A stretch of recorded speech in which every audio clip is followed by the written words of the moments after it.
Follow the money. That's what I always say. You always follow the money. Yeah. This is Follow the Money with Mitch Moss and Pauly Howard on VSiN.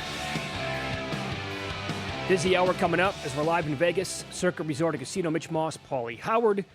We're going to go inside our pizzeria with your long shot bets coming up in 45 minutes. Some good sound, strong sound, by the way, on dark horses in college football and a quarterback battle that evidently is not even close.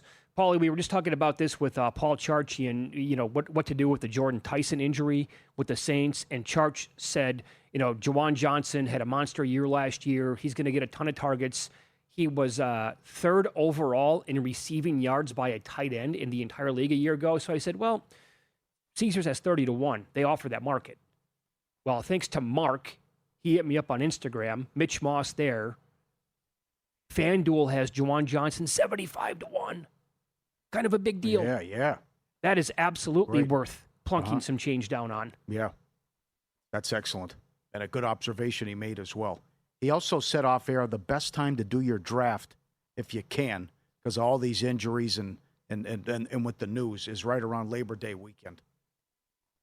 And that's coming from a Hall of Famer. So I think that makes sense as well. How many are you going to do?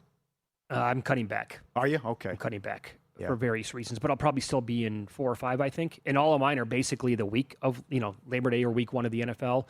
I do know that, the hardcore nuts, and I say that in a complimentary way, they like to draft a lot like in July and early August because they like to get ahead of these moves with the average draft positions and everything like that. I'm not in enough leagues. I mean, I was before, but I'm not going to be this year. I want the news of who's going to be healthy and who's not going to be healthy. So I like waiting until the very end. I don't want to draft, and then all of a sudden I have 4 guys on the same team that are just, they're going to be gone for the next 3 weeks. Oh, God. Going back in time, there was Michael Vick, Jamal Anderson. You had the Emmitt Smith holdout. There was just one after another. There were big injuries happening in camp or in the preseason that was devastating for fantasy during that stretch. And you retired playing. Everything. I did, yeah. Yeah. Got sick of it. Do you miss it at all? No. No, you don't? No. Not with this now. Not with the player props and what's going on with with sports betting everywhere now too. It's changed things. I still enjoy it to the point of where I have to play because I do get that much excitement out of it. But I will tell you that the randomness makes it a little. I don't like it, And I bring this up, I think, every single year. True story. Good friend of mine was in a league many, many years ago. He did not even draft his team. It was an auto draft team. And he forgot that he was actually in the league. He got a call the week of the championship, so late in the year. Oh. Hey, you're in the title game. He's like, what are you talking about? He goes, yeah, we did this draft back in whatever, it was July. He's like, you weren't there for it at auto draft, and you made the title game. He's like, what? Are you kidding me? Now, that's one example of 100 million leagues or whatever, but that's the kind of craziness that can happen in fantasy football. And it kills me.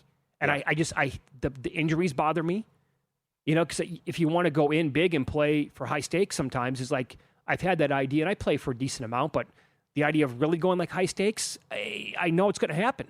I think I'm going to have, because I'm pretty confident that I can get a team in the playoffs, like no matter where I'm going to be drafting. But when I have the 3 injuries that are coming at some point, it drives me nuts. And then the stink bombs that come out of nowhere. There was a year when I was, I had the best team I've ever assembled. It was 14-0, undefeated going to the title week. And I was playing a guy that barely snuck into the playoffs, and he had a horrible draft. And credit to him, he put together a team with the waiver wire every single week. And he beat me because Philip Lindsay, I believe, for the Broncos, did nothing on that Monday night game against the Raiders. And that's how I lost by like 4 or 5 points. Yeah. So I went from having the one and only time I can ever say that I would have been undefeated in fantasy football to losing in the title game at 14-1. No joke. It was after an ankle surgery that I had, but I wasn't feeling so hot like that night. And I said, Lorraine, we might want to go to the quick care real quick. Had the blood pressure checked. It was like 168 over 130. I'm like, yeah, I need to dial it back a little bit here. I'm cussing. I'm throwing things at the house. Like, this is completely unhealthy. Yeah, right. So this isn't a fantasy aspect, but I really like what the Colts did trying to pick up Keenan Allen, who's a nice security blanket, get open on 3rd down, and I think that's a nice acquisition that I'm surprised the guy was available, right? Yeah. So that's a good pickup as well. Okay, this is going to be a lot of fun. Tales from Las Vegas, a longtime bookmaker here in this city. Robert Walker joins the program. He's on the Progressive Guest Line. Hey, Robert, thanks for the time today. How are you? I'm doing great. How you guys doing? Doing Thanks really for having well. me also. Yeah, yeah. How did your what was your first day like in your career here, bookmaking? My first day? Yeah, didn't something crazy happen? Unfortunately, everywhere I went, my first day working as a ticket writer for the Fremont and the Boyd Gaming I think it was 1986. I was robbed of $11,000, and I finished my shift, and then they suspended me shortly thereafter because they didn't know if I was involved or not. So it was my first chance to take a lie detector test. So that was good times. Oh my God! Wow. So you have to prove your innocence. If they think it's an inside job. They didn't know, right? Because they just thought nobody could be that stupid, right? But what saved me was it was my first day on the job, and I probably shouldn't have been writing tickets at that point. So that's really the only thing that saved me. So I remember telling them that, hey, if this is going to cost me the ability to move up, then just fire me now. That was the talk of a 25-year-old. I wouldn't have said that today. Oh, wow, that's aggressive. So what? It's your first day. You're writing tickets. Guy comes up gunpoint. He says, "Give me what you got in the till." How'd it work? No, okay. Yeah, I wish it was gunpoint because that would be more dramatic. No, he asked me a series of questions about Reg 6A back then. When did we have to fill out the logs? When did we have? So at some point, I turned around and walked down the aisle to talk to our supervisor, who at that point was Kenny White, and Jeff Garrett was the manager.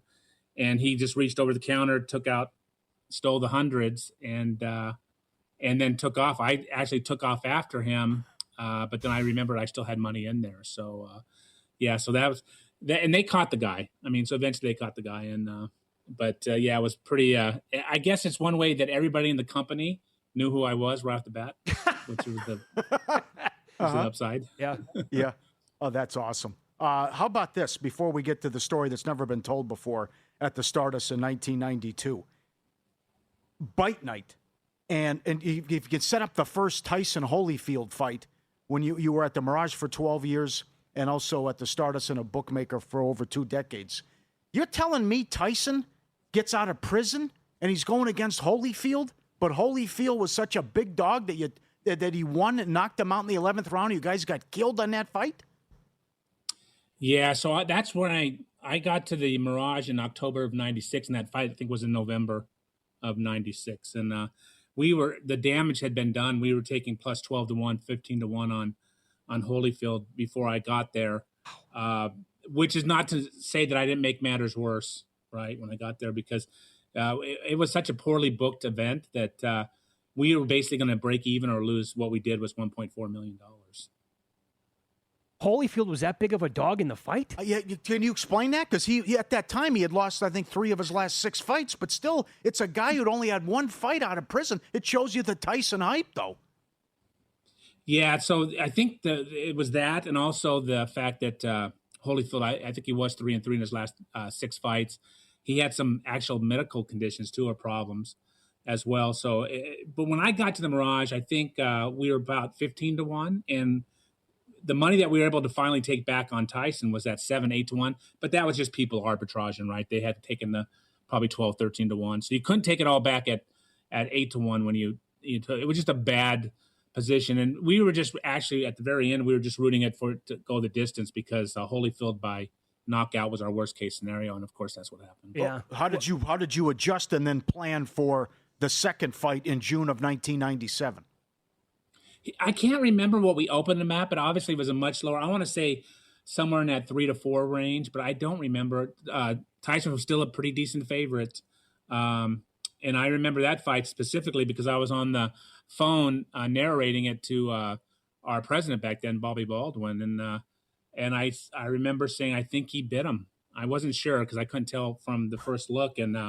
But that fight we did just so much better. We only lost $300,000 on that fight. So way better. That was, yeah. And so here's the funny part is we were not linked up to the MGM Grand at that time. And that's where the first fight was at, I believe. And had we been at the MGM Grand, I don't think I would have made it out of that because we lost $1.4 million. I'm sure the MGM Grand just got annihilated on top of that. So it was ugly all the way around. Yeah. Probably not a good feeling when you were watching either one of those unfold, by the way. Like, Tyson's in trouble in both of them. Yeah.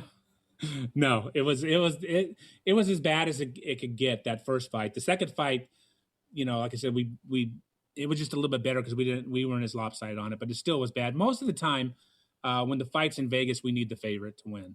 I mean, or if it's a big fight. Otherwise, we need the dog to win when it's not. So who's I'm sorry to cut you off, Robert. Who's the comparison in recent years? To Pauly's point, the hype on Tyson, my God, that number's insane. It'd be Tiger, right? Like, when coming back, books could post him 50-1 in any of these, they'll take action on him. Yeah, I don't know that was definitely at the heyday of boxing. I don't know. And the other thing about boxing, because it's such an event, especially when it's in Nevada, that you take a lot more money on it than you normally would. It's kind of every big heavyweight match like that is similar to a Super Bowl, where you'll take a lot larger wagers than you normally do. People will bet a lot more than they normally do. And it was, like I said, it was just ugly. If I could go back in time, I definitely would have opened it a lot lower. I guess more recent days it'd be McGregor, right? Yeah, what a story. Tyson was 45-1. Holyfield was 32-3 entering the first fight. And Holyfield stopped him in the 11th round. Hang tight. More with longtime Las Vegas odds maker Robert Walker coming up next to tell you a story about taking $4.6 million on the Rams-Patriots Super Bowl, and yet they won. And I can't wait to hear this story about a guy that he thinks might be buried at Lake Mead. That's coming up next.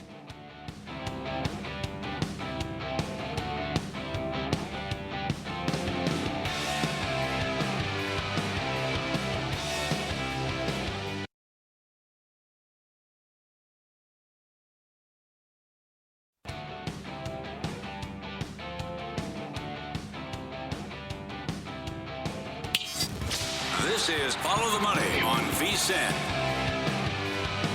Tales from Las Vegas as we continue. Longtime Las Vegas bookmaker Robert Walker on the Progressive guest line. Okay, so can you tell the audience who Bill Brennan is and what he did when you were at the Stardust all the way back in 1992? Yeah, so Bill Brennan was our main cashier, I should say. And he was the closing cashier.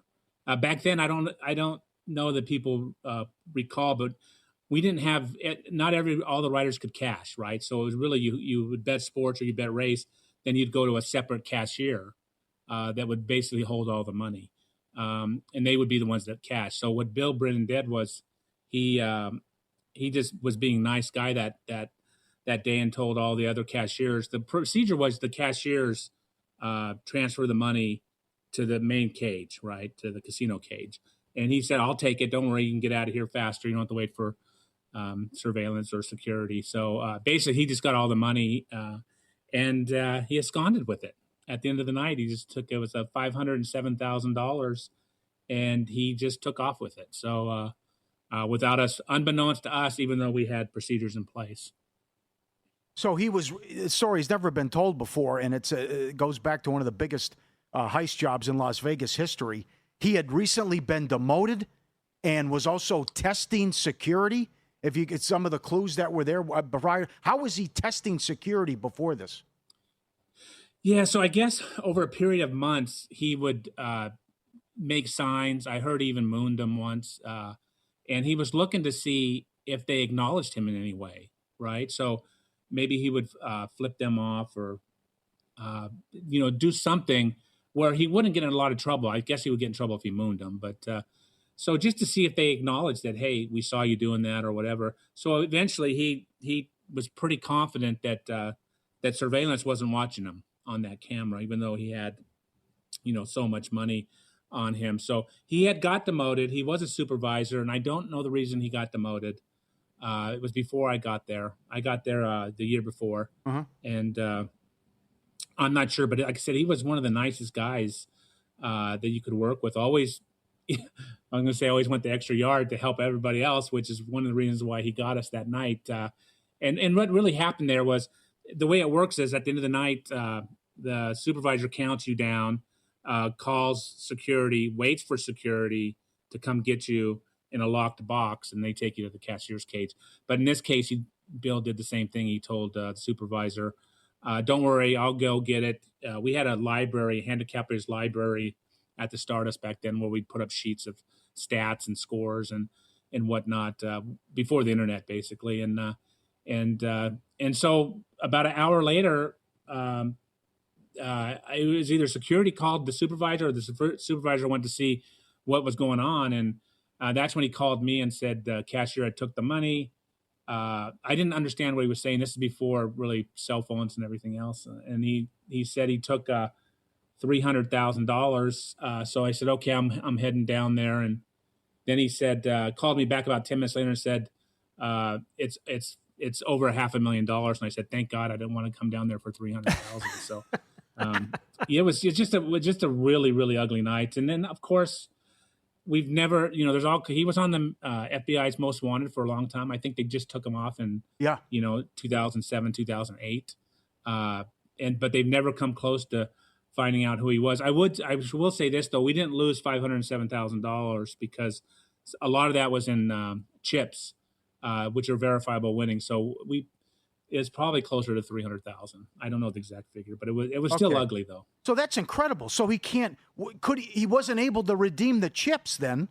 So it's 1992, but he's trying to walk away with about $250,000. And they went to his apartment. He was gone, cleaned out. His cat was gone. And they found literature and stuff saying how to change your identity and such. Yeah, but that's just. I think you just said it. That's just not enough money to last you very long when you're on the run like that. My guess is he probably sold the chips to somebody else for 10 cents on the dollar, 20 cents on the dollar, and then my guess is that person said, "I'll just keep all the money." Now, obviously, I have no idea what happened, but it's not enough money. It feels like he would have turned up somehow, some way. He wasn't an old man or by any stretch. So I think that we would have heard something, but like I said, he had some friends that were, obviously you find all this out after the fact, right? After the fact, it seems pretty easy to know this could have happened. Before the fact, but maybe he's hung around some unsavory characters or shadowy characters, I should say. But we know as much as you do. We know nothing as of today. So nobody ever heard from him again? I mean, what would be your best guess as to what ultimately happened to him? He's still alive? I think we're going to find out as Lake Mead keeps going down and down and down. That's my guess. Is he's somewhere at the bottom of Lake Mead, which is getting less every day. So it's hard to say, but I think he disappeared somewhere. I mean, I don't think he survived. One of the things that's funny is when you go to Wikipedia or whatever, it said he's the only person that survived or was successful in this kind of heist. Right. I doubt he was successful. Yeah. Other people agree with you too that probably the person he was doing this with whacked him and took the whole thing himself. What you mentioned earlier as well. The first Patriot Rams Super Bowl, $4.6 million on Rams money line. How long was there a back and forth? Should we take it? Are we gonna? What would you decide to do with that, and how it turned out? Obviously. Yeah, so I took the first, I think, 1.5 million on the money line, and then he said he wanted more. He was kind of hee-hawing, going back and forth, saying, "I think I want to get more." So I called the person that I answered to at the MGM Mirage, which was Bill Macbeth, and Bill came down, talked to him for a while, and he bet it twice more. But it's funny because he didn't bet it all at once, right? He bet it. Then he'd look at it, come back and say, because it seemed like easy money to him, it was like a CD or something. So, but we ended up taking 4.6 million and probably at 3 different tranches, basically. And then we took a lot back because you know how the Super Bowl works is all the $10 play is on the underdog to win outright. Right. So we were able to take as much back as we want. And that's one of the, I think that the state won $3 million that year, and we won $3.3 million. So we won all the money that year, and we're in a position where we couldn't lose, which is I've never been in before. I've been in lose situations like the Tyson fight, but I've never been in a situation where we couldn't lose. It was just a matter of how much. So that was a great game, but like I think I've always said, I should have quit afterwards because it's been all downhill since then. 25 years ago.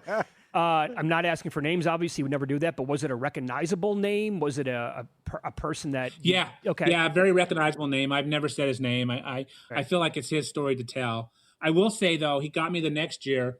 I never give anybody a better number or a better line or it's just not. I just don't do it. Whatever's up on the board is what you get. But because he had lost so much the previous year, I had opened Tampa Bay a really the lowest out there against the Raiders. It was either the next year or the year after that. So I had opened the lowest number anywhere. So we were big Tampa Bay. We were on the Tampa Bay side, and he wanted Tampa Bay, and so I let him have a nickel, and I think he bet 350,000 or something like that on the point spread, not the money line, obviously. Okay. And so we ended up. It was a really weird game where we just made a little bit of money on it, but I still lament that $350,000 bet because, if I hadn't given him that nickel, he wouldn't have taken it.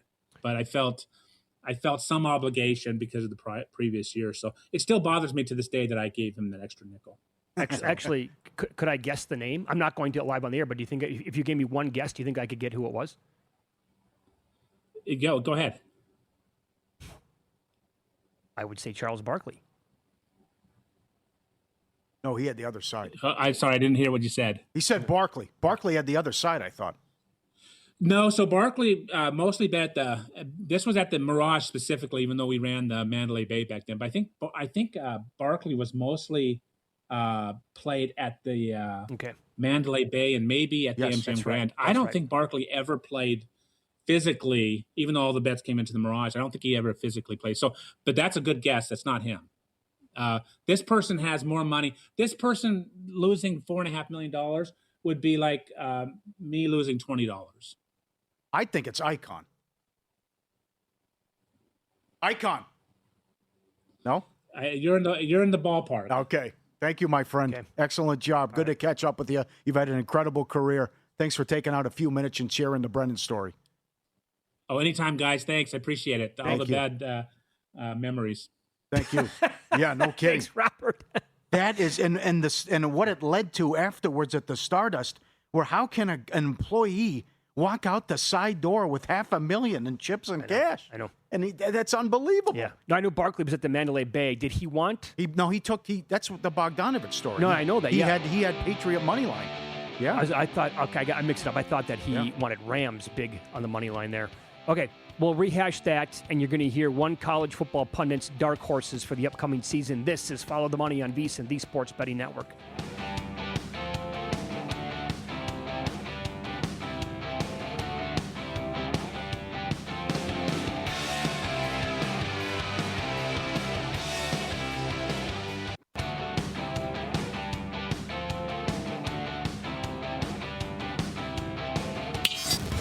This is Follow the Money on VSiN. Man, great stories from longtime Las Vegas odds maker, bookmaker, Robert Walker. And your reaction coming in fast and furious right now on X, emails as well. On X at VSiN Live and Mitch Moss Radio at Pauly Howard. One tweet says, "What a great guest, all caps. That was awesome. Love the stories." If you missed it, he was on for about 1.5 segments. A little bit of an issue there at the very beginning of this hour, but you can always go back and listen to the Follow the Money podcast a little bit later on. So I threw out Barkley. I forgot that he was I knew the Bogdanovich story, obviously, at Mandalay Bay, but I thought he was also on Rams. No, he had $500,000 on Patriots. Okay, all right. So I got that mixed up. My second guess, and you said Icon, and he said Robert Walker's response was what again? Ballpark. You're in the ballpark. Close. How about Kerry Packer? Could have been. Australian billionaire, media tycoon. Oh, man. Legendary high roller here in town. Big whale. All I did was put his name in real quick to the old engine here. 1995, playing up to 6 blackjack tables at once, wagering $250,000 per hand. He won an estimated between 20 and 40 million during that session. Changed the bonuses at MGM. Yeah, that's Sear right. told the story on the air. It's in his book. It's book. It's phenomenal. I said Icon because he had a big bet on 49ers money line when they played the Chargers. Oh, that's right. That's right. That's because it was nothing but Charger money and people coming in from SoCal that even though they were a 18-point favorite, whatever it was $3 in the money line or something crazy thing like that. All-timer on the money line. That's right. You're right. And they blasted him in that game. I think he bet 3 something on that. I'd have to ask Vinny Meatballs on that one as well. But the Brennan story is incredible and never been told. Because if you Google and search any top 5 Vegas heists all time, that one's on there. Because they never seen or heard from the guy again, and he's even off the FBI list. What happened? But to think, and there's no apps, obviously. Everything's done at the window. It is the sports book at the time. It's a big Monday Night Football night, September of 1992. He has all the cash at the end of the shift and chips, and he's thinking, I'm good with $300,000 cash. So I think I agree with Robert and other people that this gambler / shady character he became friends with, where they concocted this idea, he probably did him in and then just took all the money. At the end, because I'm sure he had to have a way to unload those chips too, because he couldn't redeem them. Okay, what do you think about this theory? Bill Brennan is still alive. No, and he has been a VSiN subscriber from day one. He listens and watches the show all the time. I love the part of the story from a remote location, parts unknown. They went to his apartment afterwards, cleaned out, and even the cat was gone. Who goes on the lam with your cat? Are you trying right? And it's like. Well, I mean, I would take my dog if I'm on the lam. That's an easy way to track you down. Right? I mean, the dog with them. Yeah, I respect that, actually. You're not going to leave the cat in the apartment. Come on, that's cruel. It's something. He took the cat with him. Well, how about he left a clue there that... I know. That's right. Changing identities. The guy was very detailed, so it feels to me like he would leave that on purpose to maybe think that he changed his identity, but maybe he didn't. I don't know. Obviously, I mean, Robert had no clue either. And he had a great line, by the way, during the break. He's like the nicest guy, and he said on the air too, but nicest guy you're ever going to meet. But he said, as the old saying goes, what con man isn't nice? Right. Quiet guy. Yeah. How do you like how he's testing surveillance, by the way? No kidding. Middle finger, whatever. I just cannot believe that happened. That in a Las Vegas casino, an employee walks out the side door. Right. Here's one, too, that I thought Robert was working that night, but evidently he was not. We need to bring somebody on for the audience that is unaware of this game. Because I ran this by you, Pauly, when Robert was going to come on the show today. We need to go down memory lane again and talk to somebody about the Wisconsin UNLV college football game at Sam Boyd Stadium out here in Las Vegas the night the lights went out. Jay Cornegay would be good on this. He'd be dynamite on that. Other people that, would worked on the strip during that. You had this whole city was overtaken by Badger fans. Right. And I was at the game. Significant line move. Yeah, it went from 3 to 9 or something like that. And they're killing UNLV, but you have to get past the 55-minute mark of a college game for it to be official at that time. I think that's probably still in the rules, right? Yeah. And all of a sudden, lights go out. Well, everybody in the city's on Wisconsin, pounding them. The lights go out at Sam Boyd, game cannot finish. Immediately, the conspiracies out there were about, there was a big bettor in town who hired somebody to run into a transformer out here and knock the lights out. Right. Because he was going to lose so much money on the game. Yeah. Or sports books did that. 27-7 Wisconsin, 7 minutes left in the game. The officials had to call it. That's it. Lights out. Their initial reports are exactly what you said. A guy hit a transformer near the stadium. Nevada Power later confirmed it was an equipment failure. A bad cable line and what caused the blackout. The outage lasted roughly half an hour. Power restored at 4 in the morning. Good luck explaining to drunk Wisconsin fans why they couldn't cash their ticket. Oh, and by the way, I got reports that weekend of several books who were overtaken by Badger fans who traveled here for the game. Wild that they couldn't cash their tickets. Yes. Convinced it was a fix. Mm-hmm. Convinced sabotage. Convinced Nevada Power was in on it. Sure. Whatever with the significant line movement. Yeah. There was, they had 42,000 there, strong. That made the move here, and nothing but Wisconsin money, and that's a refund. Sorry. That was such a massive story out here for a long time that year. Had to be. Longer than a year. It lasted for a long time. Yes. Will Wisconsin be a dark horse this year? Well, Phil Steele talked about his for this upcoming season. I don't think we're going to see Indiana ever again as far as a team coming from the bottom to the top like that. But I do think Indiana's clearly in the mix. But, if you're looking for teams outside the top 10 that have a shot at winning it all, I'm going to throw two of them at you right now. The first one coming from the Big Ten would be USC. And when I talked to Lincoln Riley going over the roster with him, he feels it's the best defense he's had in his 5 years at USC. Gary Patterson, the defensive coordinator, one of the best defensive minds in football. They have my number 5 rated offensive line. They got Jade Maeva back at quarterback. The running back core is loaded with Wayman Jordan and King Miller both back. Remember, Jordan missed half the year with injury last year. And they get Oregon and Ohio State at home. They were 7-0 at home last year. And keep in mind, had they knocked off Oregon in Autzen Stadium late in the year last year, they would have made the playoff. So keep your eyes on USC as a dark horse. And then another dark horse, at least this year, and it's a surprising name because it's not like in Indiana, but it's Alabama. And I think the way Alabama finished the season last year, getting blown out by Indiana, couldn't run the football in the postseason. They lose Ty Simpson at quarterback. There's no doubt that they were picked 6th in the SEC by the media. But I think when you look at Bama, it's Kalen DeBoer's 3rd year. This guy's an excellent head coach. This guy's got a 20-6 record against ranked teams. I like both Keelan Russell and Austin Mack at quarterback. The defense is loaded. The secondary, one of the best in the country. The defensive line, they added a lot of size up front, so they're going to be tougher against the run, get more pressure on the quarterback. And when you factor in the schedule, I have them favored in 9 games this year. I have 3 toss-up games, though. Georgia at home. They beat Georgia on the road last year in the regular season.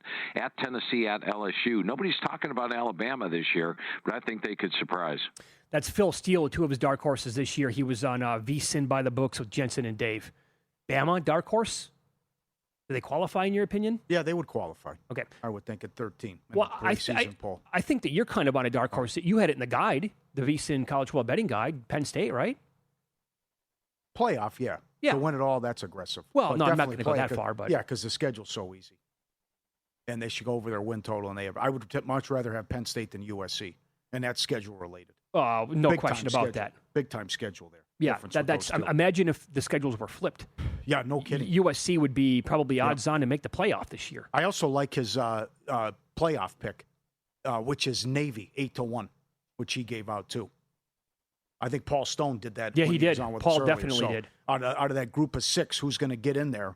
And no one was ranked. No little guy is ranked in the polls. Yeah. So a lot of people thinking Boise, even though they're 3 touchdown dogs, to Oregon to start, but Navy at 8-1, Phil gave out to make the playoff. All right, that's we've had those. I mean, last year, those teams that made it, both of them, as a little guy, they were huge numbers at some point, either before the season or during. I had Boise the year that they had Genty to make it, and they were like 7-8-1 to make it that year, and everything was set up for them to be a great team that year, and they were. But and they did it. They did. Yeah, but here's the thing: Bama's ranked 13th overall. Yeah. I need to go down a little bit more than that. But I guess he's talking about maybe one. JVT hasn't won the national title. He was the one person in the guide to have that. But the rushing game was an abomination. No, it was. No, there's nothing to speak of. Hideous. Hey, one more thing from Robert. How about in 1996, one sports book losing $1.5 million on a fight? How about that? That shows you how the price was on Holyfield. I am. Isn't that something? I mean, we were the only game in town then. That's right. And to think you lost that much, what that price was on that, but he was invincible. He was the baddest man on the planet, even though he's got one tune-up and he's out of prison. I know. How would we? That would probably never happen again, right? Well, first of all, are we ever going to have a character like Tyson ever again? What's happened to the heavyweight division? It won't happen. Just come in and knock everyone out within 90 seconds of every fight? Yep. All right, we're going to grab a bite inside of our pizzeria coming up next. Your long shot bets that could pay off quite handsomely. Plus, we'll go over some legs to consider for crossport parlays. NFL divisions this year, tricky.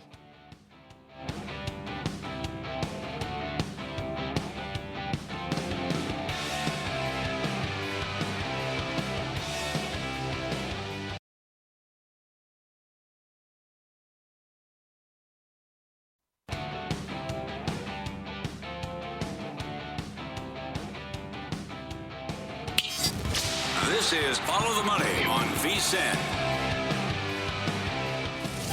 Do you like the service at Mitch and Pauly's? I don't tip. You don't tip? No, I don't believe in it. Leave us a tip on your way out. You don't tip. You don't tip. What do you mean you don't tip? You don't believe in it. The guys crack open the jar and see what the listeners have left behind. So what, no TV now? It's time for the tip jar at Mitch and Pauly's Pizzeria. FTM at vsin.com or tweet at us as well. Tip jar always open. Start off with a banger. This has been all over social media. A guy had to bet $1 to win $203,000. Alvarez MVP, Schlittler, Cy Young. McGonigal, Rookie of the Year. Mizorowski, Cy Young. Weatherholt, Rookie of the Year. Ohtani, MVP. How about that the one that could take him out was the shortest shot? Ohtani minus 140 for MVP. That's the one that could get him potentially. So you were on vacation when this one really took off and Samich was in. That's exactly what we said. Oh, that's wild. The one, or it might have been Dustin. The one that he might lose is actually Ohtani. That if you go back a month ago or a month and a half, whatever it is, Right. like that's the one lock that he has. Alvarez was 10-1. Schlittler was 18-1. McGonigal was plus 260. The Miz was 20-1. Weatherholt was plus 650. Come on. I ran this by our buddy Rich in Canada because he responded to it and he goes, I promise you this guy has about 100 tickets because he does the same thing. He puts in like these dollar tickets Wow. with different combinations, and then this is the one that's the potential winner. Yeah. Maybe that guy has other tickets with PCA. Who knows? That's true. Okay, could be. Chris in Indiana, 8-teamer. 5 are already in. First 2 were from a UFC card June 14th. He's got Brunson, NBA Finals MVP, and Stahl Conn Smythe. He needs Alvarez, MVP, the Miz Cy Young. He's got Oregon on there to win the college football. No need. Why? Why so much? He might start off 7 for 7, and it comes down to Oregon. I know they're top 5. Well, that way he'll have the entire football season to root for him. Oh, yeah, it's so many big ones in already. I can't. Too. It's so small. Does it say 25 to win like 40 plus thousand? Yes, it does. Okay. That is excellent. But why the Oregon? Too aggressive. Matt in Boston. Bills, Texans, Eagles, Packers division winners. 24-1. So when we're done with this, I want to expand on specifically betting NFL divisions this year. I can't get there with the Packers. I'll say that. No, neither can I. Tom in Pennsylvania. He's cooking with Crisco. 5 of the 7 are in. Center to win Wimbledon, Wyndham Clark U.S. Open, England and France to make the World Cup semis. He's got Yankees American League, Rams Super Bowl, almost 4,500 to 1. Come on, Tom. Get there. That's excellent. Bad news with Freed, but they can do this. With Judge coming back. Jack in West Virginia. Mbappe Golden Boot winner. Dodgers National League, Patriots AFC do it again, 45 to 1. One winner. Not bad. Dodgers short shot. I can't get there with the Patriots. Yeah, different. I know, the schedule's tough. Gordon in Oregon. He's got 4 of 5 in.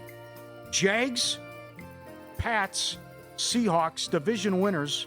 Spurs win the West. Dodgers World Series, 193 to 1. It comes down to the Dodgers. Wow, that's a pretty nice ticket to have on the Dodgers now, right? I look at it that way. He now obviously has LA at 193 to 1 to win the World Series.